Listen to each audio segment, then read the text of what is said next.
یہ بھی غلط بات ہے کہ کوئی طاقت کا اور صوفیائی کا مقابلہ نہیں، آپس میں بالکل نہیں ہوتا۔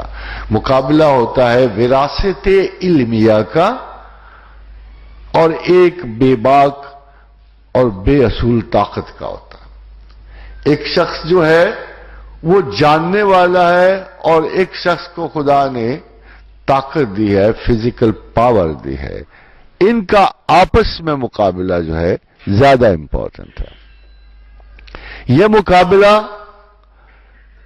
اب فرض کرو اگر ایک علمی وراثت کا بندہ جو ہے وہ امراء اور طاقتور لوگوں کے در و دیوار چاٹنے شروع کر دے گا اور ان کے پاس روز جا کے اپنے لیے استحکام طلب کرے گا، تو دیکھو خدا نے بڑی سخت دو باتیں بولی۔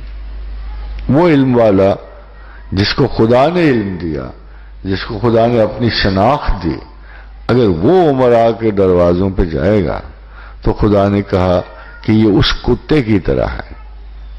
یہ بلعم بن باور کے بارے میں کہا گیا کہ یہ اس کتے کی طرح ہے کہ جس کی زبان کبھی سیر نہیں ہوتی، جس کو پوری ہوا مل ہی نہیں سکتی، جب تک یہ زبان نکالتا نہ رہے اور اندر نہ رکھے، اور یہ اسی طرح ہلکان رہے گا اور اس کی کبھی بھی خواہشات و مرادیں پوری نہیں ہوں گی۔ خدا نے سب سے سخت مثال دی ہے یہ ویسے۔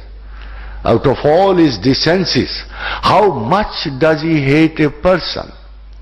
کہ جس کو اللہ یہ کہتا ہے کہ میں نے اسے علم دیا، اور دوسری اس نے بات اس سے بھی سخت کی، اگرچہ وہ اس مثال کی نہیں۔ اس نے کہا اگر میرا کوئی پیغمبر میری شناخت کے بعد میرے اس درجہ جو میں نے اسے عطا کیا کی توہین کرے گا اور میرے بارے میں غلط بات کرے گا، تو اس نے کہا یقین رکھو کہ میں اس کا دایاں ہاتھ پکڑ کر اس کی گردن کاٹ دوں گا۔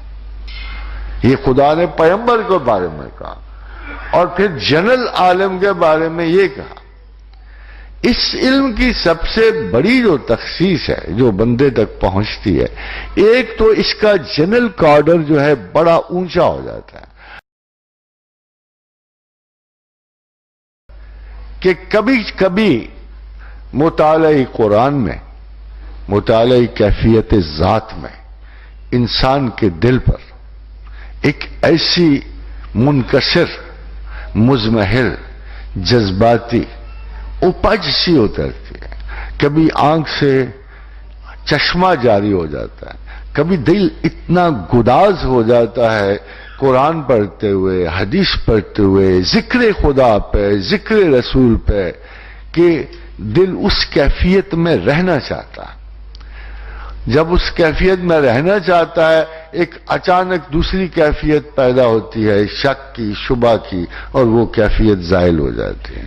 پھر آدمی اس کی ہوس کرتا ہے، وہ اتنی خوبصورت ہوتی ہے، اتنی نازک کیفیت ہوتی ہے کہ آدمی اس پہ ہوس کرتا ہے کہ کاش مجھے پھر نصیب ہو۔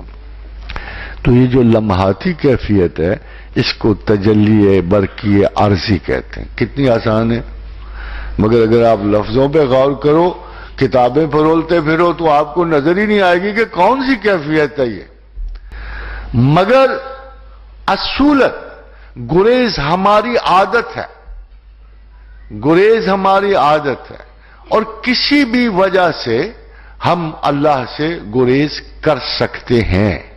انسانی مزاج متغیر اور متبدل ہے۔ یہ کنفیوشس سے لے کر آج تک کے تمام فلسفی ایک بات ضرور کہتے چلے آئے ہیں کہ انسان ایک متغیر مخلوق ہے۔ یہ تغیر ابتذال میں بھی ڈھل سکتا ہے اور کبھی کسی بڑی اعلیٰ کائناتی سوچ میں بھی ڈھل سکتا ہے۔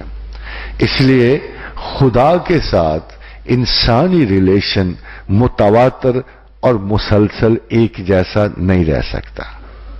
پھر وہ کیا چیز ہے جو اللہ ہم سے چاہتا ہے؟ What does he want from us؟ ایک بات تو یقینی ہے کہ میں نے اسے پیدا نہیں کیا، ایک بات اور بھی یقینی ہے کہ اس نے مجھے پیدا کیا۔ اب یہ دو چیزیں بڑے اصولی سی ہیں۔ میں نے جو آپ سے کہا یہ اس ابتدا کے لیے ہے کہ خدا اور بندے کا پہلا ریلیشن شپ جو ہے وہ غور و فکر سے پیدا ہوتا ہے، سوچنے اور علم سے پیدا ہوتا ہے۔ پھر ایک اصول سارے قرآن حکیم میں درج ہیں۔ کوئی ایسا بندہ نہیں ہے جو تھوڑا سا غور و فکر کر کے اپنے اور اللہ کے تعلقات کو مضبوط تر نہ کر سکے۔ پہلی بات اس نے بار بار تلقین کی ہے کہ وہ شخص جو سوچنا نہیں چاہتا، وہ شخص جو علم حاصل کرنا نہیں چاہتا، وہ مجھ تک نہیں پہنچ سکتا۔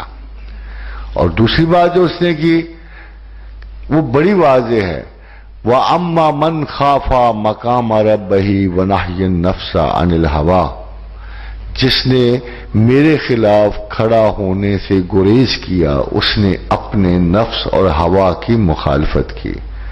تیسری بات کہ اگر تم عقل والے ہو اور میری عقل کے مطابق چلنے چاہتے ہو تو یہ سن لو، وَعَسَىٰ أَن تَكْرَهُوا شَيْئًا وَهُوَ خَيْرٌ لَكُمْ وَعَسَىٰ أَن تُحِبُّوا شَيْئًا وَهُوَ شَرٌ لَكُمْ۔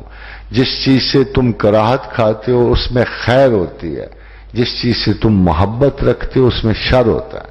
خاتون حضرات، یہ رول اس نے اس لیے دیے، یہ لازم نہیں کہ چند ایک ایکسیپشنل کیسز میں خدا بہت اس سے ڈیفرنٹ کیسز بھی پیدا کر سکتا ہے۔ یہ اس لیے کہا کہ رول یہ ہے کہ جب تم چیزیں اپنی محبت کے مطابق تلاش کرو گے تو میں نہیں ملوں گا، تمہیں رائٹنس نہیں ملے گی۔ لَن تَنَالُوا الْبِرَّ حَتَّىٰ تُنْفِقُوا مِمَّا تُحِبُّونَ، کہ تم اس وقت تک برات نہیں پا سکتے جب تک تم ان چیزوں سے گریز نہ کرو جن سے تمہیں محبت ہے۔ یعنی اگر آپ غور کریں تو خدا کی محبت جو ہے یہ تمام محبتوں کا سر قلم کر دیتی، تمام محبتوں کو ان کے چھوٹے پیٹرن پہ لے جاتے۔ اسی طرح آپ کی عقل کو وہ تمام حدود جو آپ پار کر چکے ہو، آپ ایجوکیشن حاصل کر چکے ہو، آپ انٹلیکچوئل ہو چکے ہو، مگر جب خدا کی محبت آئے گی تو یہ تمام تعلیمی مدارج کم ہو جائیں اور آپ کو ایک بڑے تفکر اور بڑی فکر اور بڑے غور سے آگے جانے کے لیے اپنے رستے متوازن کرنے پڑیں۔ Now you're looking for guides۔ آپ ان لوگوں کو ڈھونڈتے ہو کہ ان لوگوں کے کیا طریقے تھے جو اس منزل عقل سے آگے گئے۔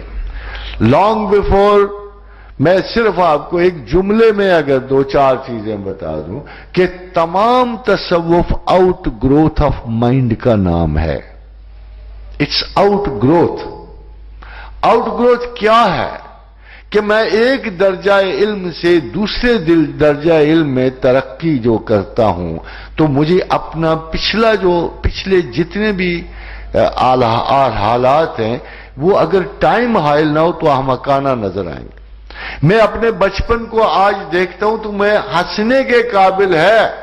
میں ان اقدامات کی جو میں بچپن میں کر بیٹھا ہوں مجھے زیادہ اچھے نہیں لگ رہے ہوتے، میں ان میں سے چند شرارتوں کو چن لیتا ہوں اور میں کہتا ہوں کہ ہم اس وقت ایسے نادان تھے۔ جب میں جوانی میں آتا ہوں اور اپنے بہت سارے واقعات یاد کرتا ہوں تو مجھے لگتا ہے کہ وہ کسی عقلی سٹینڈرڈ پہ پورے نہیں اتر رہے ہوتے، بلکہ میں یہ یاد کرتا ہوں ان شوخیوں میں یا ان واقعات میں چند ایک ایسے واقعات موجود تھے جو ہمارے پلیجر اور انڈرسٹینڈنگ کا باعث بنے تھے۔